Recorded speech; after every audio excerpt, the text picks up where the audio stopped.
What's up, guys? So today, the Trump administration withheld funds and arms that were supposed to go to Ukraine. I believe this is catastrophic for many geopolitical reasons for the U.S. And I'm going to break down why. So I'm going to give you a disclaimer. I am not a political scientist, nor am I a historian. I'm just an enthusiast of these subjects. So I encourage you all out there to don't take what I say at face value, to go ahead and do your own research. So this is strictly my opinion, analysis on things that I've read. So here's the breakdown. Now, a lot of you out there are like, well, why should I give a fuck about Ukraine? This is a country that's thousands of miles away. This is in the sphere of influence of Russia, if you will, of Eastern Europe. This has nothing to do with us. And I'm here to tell you that it has everything to do with you, whether you like it or not. Let me explain. Every time a U.S. service member goes and serves in a foreign country, in a war zone or an area of conflict, you go ahead and say, thank you for your service, or thank you for defending my freedom. Let me give you a news flash. They're not defending your freedom. What they're doing is defending your way of life by defending U.S. global interests. So the reason that you have cheap goods and services in Walmart and the dollar can carry you a long way over, I mean, despite obviously economic issues we have here domestically, this is why they go. Of course, the rhetoric and slogans of freedom and democracy, that is all utter horseshit. So let me give you a quick, history lesson or breakdown. Before 2014, Ukraine had a president named Viktor Yanukovych. Hope I'm not pronouncing that correctly. Yeah, Viktor Yanukovych. And Viktor Yanukovych was from the Donetsk region, and he was a pro-Russian, if you will, president in Ukraine. And he ran on this platform. He ran that he was going to sign this European agreement for Ukraine, again, for better trade deals, economic reasons, and of course, arms and things like that, right? Once he was elected, he rescinded on that. The Ukrainian people got mad and they ousted him. He had a coup in 2014, and of course, he sought asylum in Russia, right? Russia saw that as a way to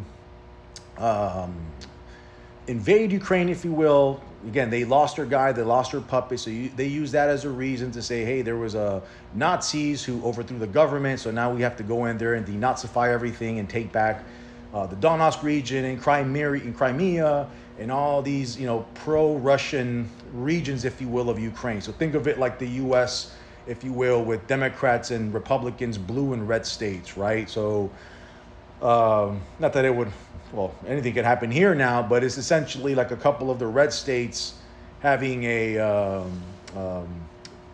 Democratic governor, if you will, and then you go in and you create a state of martial law or something like that. So that's basically a bad example, but it's kind of the reason just to kind of see if I could reference something. So anyways, you're asking, well, why should I give a fuck about this? What's it have to do with me? And I'm here to tell you it has everything to do with you. So let me give you the geopolitical reasons why. What Vladimir Putin did in invading Ukraine was challenge U.S. global hegemony. Here's why. Here's how he hedges bets. He goes, I'm going to go ahead and I'm going to invade Ukraine. I know I'm going to lose a shitload of people, and I know that U.S. is going to put a lot of sanctions on Russia. Think about it. The global reserve is the U.S. dollar. Every time you buy something, trade, make a wire transfer, it's done in U.S. dollars. The U.S. controls the SWIFT, so when you go bank, you give the SWIFT and the account number. The IMF, the World Bank, they give loans in dollars. Everything is done in dollars. When you buy a barrel of oil, it's bought in petrodollars and so forth, right? So what Russia said was they're going to hedge their bets. You're going to say, hey, we're going to invade Ukraine.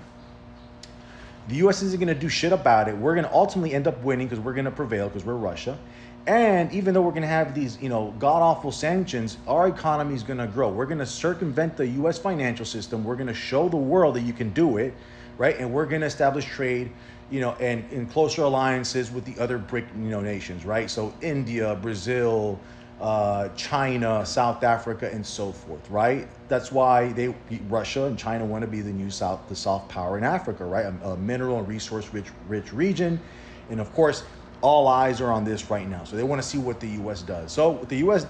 does, of course, is great. They fight proxy wars. Like, we're just going to fund the Ukrainian army or military so they can oust Russia, and we can show the world that we are still the center of power, that we project stability, that we project peace, that we project defense and control.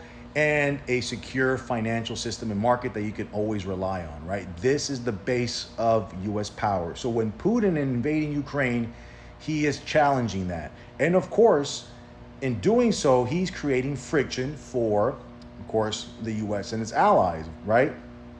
They understand that the propaganda works in the US, so they'll have their Russian troll farms spread all sorts of propaganda here saying that Russia won, that, this is an unjust war, there's Nazis, et cetera, et cetera, et cetera. And of course, in the US, unfortunately, we have an issue with the education system. We just have a lot of people who are just not well educated. It's not their fault. It's just basically because public funding for education has gone down for the past 20 years.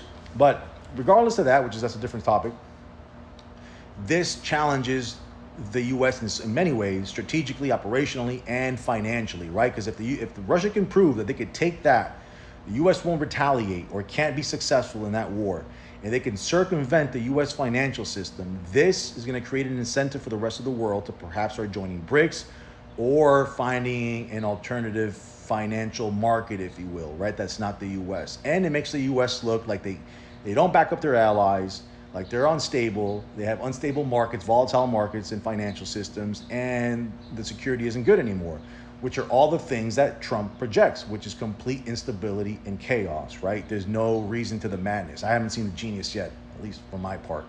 But history will tell on that, I guess, right?